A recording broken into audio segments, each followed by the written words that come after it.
हाय, half yearly खत्म हो गए। अब जब तुम्हारे पास समय मिल रहा है वो अक्टूबर, नवंबर और दिसंबर का है, जिसमें आपको अपनी इंप्रूवमेंट करनी है, क्योंकि कुछ बच्चों के हाफ ईयरली अच्छे हुए हैं और कुछ बच्चों के हाफ ईयरली अच्छे नहीं हुए हैं। तो बहुत सारी चीज़ों के बारे में इस वीडियो में डिस्कस करने वाले हैं। स्टेप बाय स्टेप मैं आपको बताने वाला हूँ कैसे आप अपने आप को इंप्रूव कर सकते हैं। जो बच्चे बिल्कुल नई शुरुआत कर रहे हैं उन्हें क्या करना चाहिए, जो बच्चे बोर्ड्स के साथ साथ किसी कॉम्पिटिशन की तैयारी कर रहे हैं उन्हें क्या करना चाहिए। तो मेक श्योर वीडियो को पूरा देखिएगा, और अगर आपके पास समय नहीं है तो वीडियो को सेव कर लीजिए, क्योंकि ये वीडियो आपके अगले 3 महीने आपको यूज आने वाली है, पूरे इंप्रूवमेंट में ये वर्क करने वाली है। तो अगर नए हो तो चैनल को सब्सक्राइब कर लेना है, वीडियो पसंद आएगा तो वीडियो को लाइक कर देना। उससे पहले मैं 2 चीज़ें तुमसे रिक्वेस्ट करूंगा। एक हमारा एप्लीकेशन है रैंकर्स NTSC के नाम से, उसको डाउनलोड कर लीजिएगा। जो बच्चे कंपटीशन की तैयारी कर रहे होंगे NTSC जैसे एग्जाम की, उनको इससे हेल्प मिलेगी। साथ ही साथ टेलीग्राम चैनल है हमारा एक @रैंकर्स NTSC 2023, आप टेलीग्राम पर सर्च करके इसको ज्वाइन कर लीजिएगा। बहुत सारी वीडियोज़, PDF सारी चीज़ें हम इस टेलीग्राम चैनल पर प्रोवाइड करते हैं। 11,000 के लगभग बच्चे वहाँ पर हो चुके हैं। अब मैं बात करने वाला हूँ हाफ ईयरली से लेकर बोर्ड तक का आपका प्लानर कैसा होना चाहिए, किस तरह से आप अपने आप की चीज़ों को करेंगे, किस तरह से इस हाफ ईयरली के रिजल्ट को आप यूटिलाइज कर सकते हैं, यहाँ से जो गलतियाँ आपने की हैं उससे कैसे इंप्रूवमेंट कर सकते हैं। ठीक है, तो ये बहुत गेम चेंजर स्ट्रेटजी होने वाली है, तो सब लोग बहुत ध्यान से चीज़ों को समझिएगा। सबसे पहले मैं आपसे जानना चाहूँगा कमेंट बॉक्स में कि हमारे पास किस टाइप के बच्चे हैं। टाइप ए वो वाले बच्चे जो केवल और केवल बोर्ड्स की प्रिपरेशन कर रहे हैं, टाइप बी वो वाले बच्चे जो बोर्ड्स के साथ साथ कॉम्पिटिशन को भी अपने ध्यान में रख रहे हैं और अपने आप को इंप्रूव कर रहे हैं, अपना फ्री फाउंडेशन बहुत अच्छा कर रहे हैं। कमेंट कर दीजिएगा। अब लेकिन मैं यहाँ पर एक रियलिटी आपको बता रहा हूँ कि अगर आप बोर्ड्स की भी केवल प्रिपरेशन कर रहे हैं तो आप एक बार उसको सोचिए, आप 10th में पढ़ रहे हो, 10th के बाद आपको 11th में तो जाना ही जाना है ना। 11th प्लस 12th तो आपको पढ़ना ही पढ़ना है।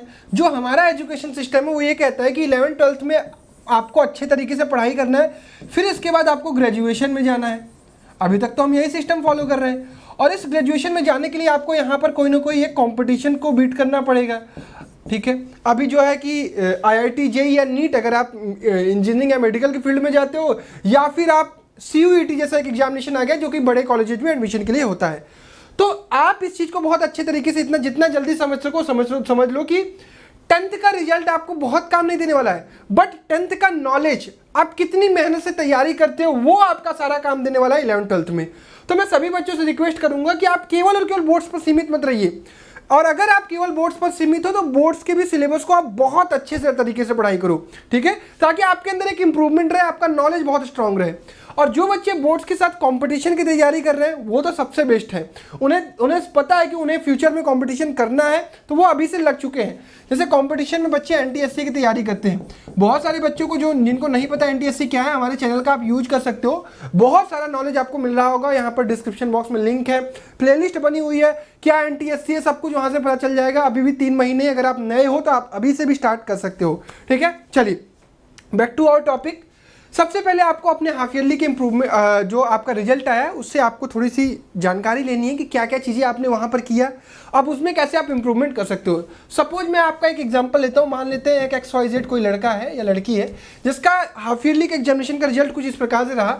मैथ में उसका 65 रहा, साइंस में 70 रहा, SST में 55 रहा, इंग्लिश में 60 रहा और हिंदी में 70 रहा।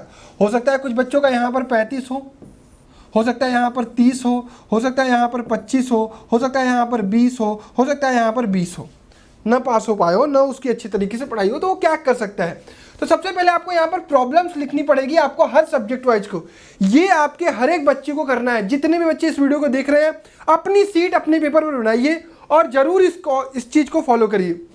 मैथ में अगर आपका 65 या 35 जितना भी रहा है, वो क्यों रहा है, गलतियाँ आपसे क्या की हुई। तो कुछ बच्चों के मैथ में प्रॉब्लम ये निकल कर रही, भैया लेंदी पेपर हो जा रहा है, हमसे क्वेश्चन पूरे सॉल्व नहीं हो पा रहे हैं। तो अब उस लेंदी के पेपर को टैकल करने के लिए आपको क्या करना पड़ेगा ये बताऊंगा। साइंस में बहुत सारे बच्चों को दिक्कत आ रही है, भैया फिगर नहीं बन पा रहा है, बायो नहीं हो पा रहा है, चीज़ें याद नहीं हो पा रही हैं। ऐसे आप लिखिए कि आपसे क्या गलती हुई। SST में आप क्या लिखिए कि भैया आंसर्स नहीं लिख पा रहा हूँ, पॉइंट वाइज चीज़ों को लिखने में दिक्कत आ रही है।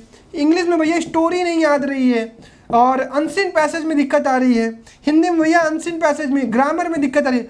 जो दिक्कत आ रही है आपको यहाँ पर लिखो, क्योंकि अब जो आगे का समय है उसमें आपको इंप्रूवमेंट करना है। ठीक है, आपने लिख दिया, अब आपको सॉल्यूशन खोजना है, सब कुछ करना है, लेकिन उससे पहले आपको पता होना चाहिए कि आपके कितने चैप्टर इस हाफ ईयरली में अच्छे तरीके से कंप्लीट हो गए, क्योंकि यहाँ पर कुछ तो नंबर पाया होगा। सपोज आपका 5 चैप्टर आपको पता है कि हाँ यार ये 5 चैप्टर मेरे बहुत अच्छे से कंप्लीट हो चुके हैं।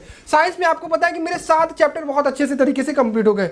इसी प्रकार एसएसटी में आपको पता है कि मेरे 6 चैप्टर, इंग्लिश में आपको पता है 5, हिंदी में आपको पता है 5। तो ये 5, 7, 6, 5 जो चैप्टर होंगे ना, उनको आपको अभी बाद में पढ़ना है। अब जो टाइम मिलेगा ना, उसमें आपको जो बचे हुए चैप्टर जो इनकम्प्लीट है, जो इसमें आपको देखने को मिला रहा है इससे सवाल नहीं हो पा रहे थे, मेरे को दिक्कत आ रही थी, अब वो जो इनकम्प्लीट चैप्टर है, सपोज इसमें 8 चैप्टर इनकम्प्लीट है, सपोज इसमें 9 चैप्टर इनकम्प्लीट है, सपोज इसमें 7 चैप्टर इनकम्प्लीट है, अब जो इनकम्प्लीट चैप्टर है उसको आपको अक्टूबर और नवंबर मंथ में कंप्लीट करना है। कब कंप्लीट करना है? अक्टूबर और नवंबर में। हर मंथ का आपका प्लानर होना चाहिए कि इस मंथ में मुझे कितना टास्क कंप्लीट करना है। मंथ प्लानर के बाद आपके पास आपका वीक प्लानर होना चाहिए कि आपको कितना टास्क करना है इस वीक में। 2 चैप्टर मैथ के, 2 चैप्टर सोशल के, 2 चैप्टर इंग्लिश के, 2 चैप्टर हिंदी के, 2 चैप्टर साइंस के। इस प्रकार से आपका वीकली प्लानर होना चाहिए, तब जाकर आप अपने अंदर एक इंप्रूवमेंट देख पाओगे कि हाँ चीजें बदल रही हैं, अब मैं चीजों को सही कर रहा हूं, मेरा काम भी हो रहा है। तो आपको क्या करना है, ये जो बचा हुआ टाइम है अक्टूबर और नवंबर, ये 2 मंथ आपको टारगेट देने हैं कि जो मेरा बचा हुआ सिलेबस है बोर्ड्स के लिए उसको मुझे कंप्लीट करना है, चाहे जैसे कंप्लीट करना है। मेरे पास अलग अलग यूट्यूब चैनल है, मैं वहां से लेक्चर्स देख सकता हूं।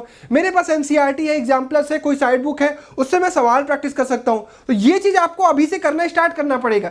छुट्टियां हैं, छुट्टियां में यूटिलाइज करो, छुट्टियों को यूटिलाइज करो। यार अब तो स्कूल कोचिंग पे वेट करने का तो जरूरत नहीं है, अब तो यूट्यूब पर वीडियोज पड़ी हुई है, किसी की भी वीडियोज खोल लो जो अच्छे से पढ़ाया हो, जो अच्छे से समझाया हो, वहां से पढ़ना शुरू कर दो।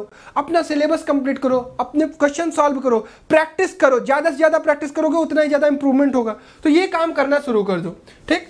अब उसके बाद तुम्हारे पास जब अक्टूबर नवंबर का सिलेबस पूरा हो जाएगा, अब दिसंबर में क्या करोगे, जो तुमने अभी तक यहां तक कंप्लीट कर रखा है, ये वाला जो कंप्लीटेड है, उसको आप दिसंबर में दोबारा पढ़ोगे।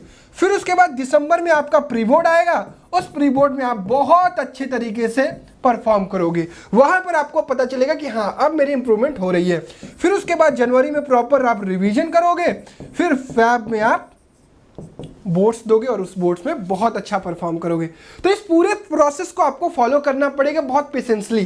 3 महीने आपको मेहनत करना पड़ेगा। तो कौन कौन बच्चे मेहनत करने के लिए तैयार हैं, बोल दीजिए, ठीक है। चीजें समझ में आ गई आप सभी लोगों को? तो इतना आपको करना पड़ेगा। डन।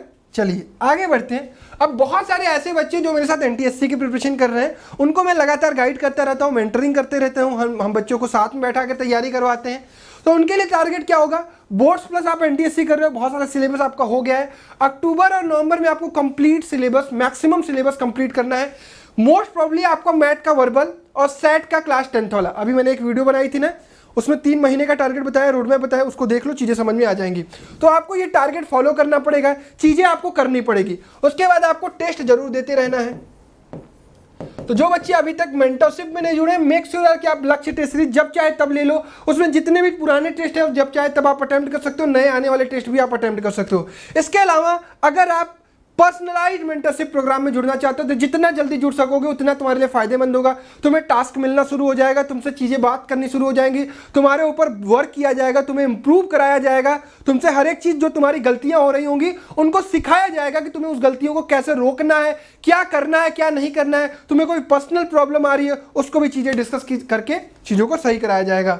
अब भैया जब मैं केवल बोर्ड्स की तैयारी कर रहा हूं, क्या मैं इसमें जुड़ सकता हूं? बिल्कुल, आप भी इसमें जुड़ सकते हो। पर्सनलाइज्ड मेंटरशिप प्रोग्राम में आपको बोर्ड्स के लिए भी हेल्प की जाती है, एनटीएससी के लिए भी हेल्प की जाती है, आपके half yearly, pre board, school test, हर चीज के लिए मदद की जाती है। कैसे आपको इंप्रूव करना है वो सारी चीजें सिखाई जाती हैं। तो जो भी बच्चे जुड़ना चाहते हैं एज सुन एज पॉसिबल जुड़ जाइए। जैसे ही आप जुड़ते हैं विदिन 24 आवर मेरे या कुणाल सर के द्वारा आपको कॉल जाएगा और आपको आगे की चीजें गाइड की जाएंगी, कैसे कैसे आपको चीजें करनी है। ठीक है, तो that's all from my side for your improvement. Half yearly से बोर्ड्स में आप बहुत बेहतर कर सकते हो, बस आपको अब से कंसिस्टेंटली वर्क करना शुरू करना पड़ेगा। वीडियो देखने के लिए बहुत बहुत धन्यवाद। उम्मीद करता हूं चीजें समझ में आई होंगी और अब आप फॉलो करने के लिए भी तैयार हो गए। तो मेक श्योर वीडियो को लाइक कर देना, नए हो तो चैनल को सब्सक्राइब कर देना।